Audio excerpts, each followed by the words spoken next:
Good afternoon, everyone. My name is Dewi Rahayu. Today, I want to explain about a cognitive stylistics analysis of William Blake's poetry, The Sick Rose.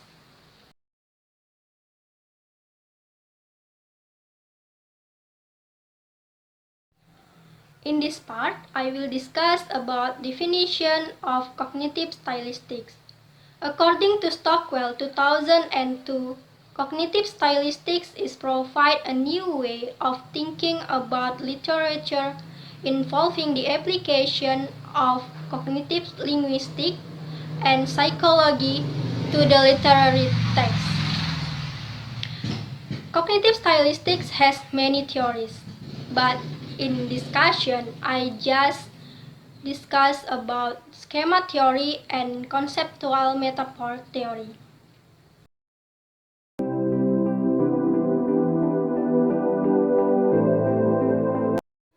In this part, I will discuss about schema theory and conceptual metaphors theory.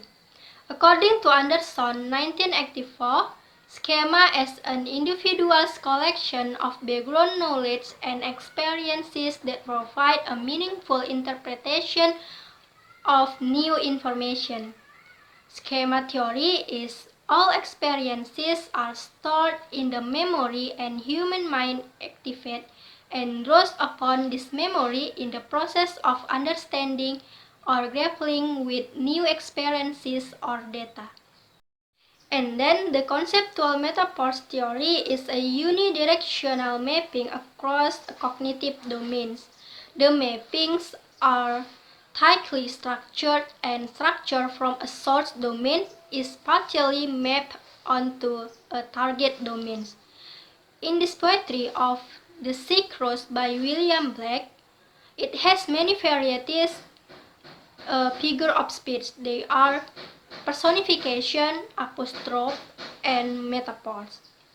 In cognitive stylistics is giving more details on the figure of speech as feature of creativity and novelty in this poetry.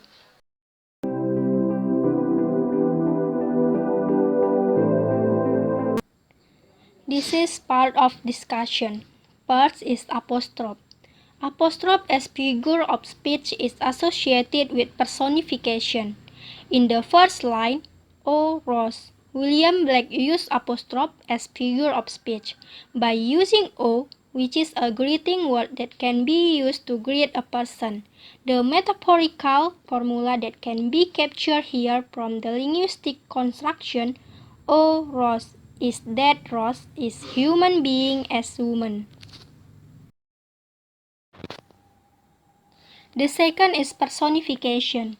Personification is described non-life things or non-human object abstraction able to act like human being. In the first line, O Rose, thou art sick. It is as personification. William Blake tries to alter the reader's perception of the notion of woman feels sick. He transfers features from the source domain, woman, to target domain, O Rose. So, function of metaphor is to alter of transform reader's perception of the target domain. And the third is metaphor. Metaphor is a figure of speech which compares to things directly, but in a simple form. In second stanza, the narrator detail by detail increasing the tension. First, he states that the worm found the rose bed. This refers to the natural dirt flower bed, but an actual bed in which a woman, represented by Rose, is sleeping. From novelty and creativity perspective in second stanza is powerful metaphorical image. Through William Blake created new expressions that definitely carry new meanings by using the criterion of coherence among figure of speech. The next is new conceptual mapping and new stylistic frameworks. It is a common sense that writers always seek to create and develop new conceptual image, in their works as they consciously strive for novelty and creativity in literary works. This is a new conceptual mapping between the source domain, womb, and the target domain of immoral man. As a result of this mapping, a new metaphorical formula that can be captured here is that womb is immoral man. This concept is a new mapping as well understand the message that the author wants to convey here. The last is extended and complex figurative expression. As creativity is frequently inherent in the structure of the extended and complex figurative expressions. In the second stanza, has found of thy bed, the word bed is associated with crimson joy in second line. The bed itself is a metaphor love or in another word is sex.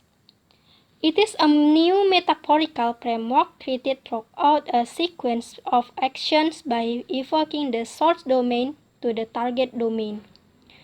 William Blake aimed to present a clear image of the materialism that dominates women that hurting by men.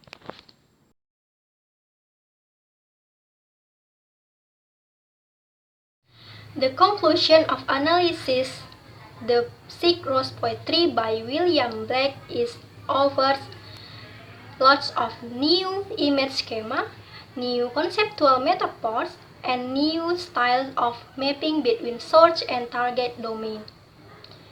All of these figure of speech that develop the style in this form to novelty and creativity to interest the readers. That's all about my presentation. Thank you.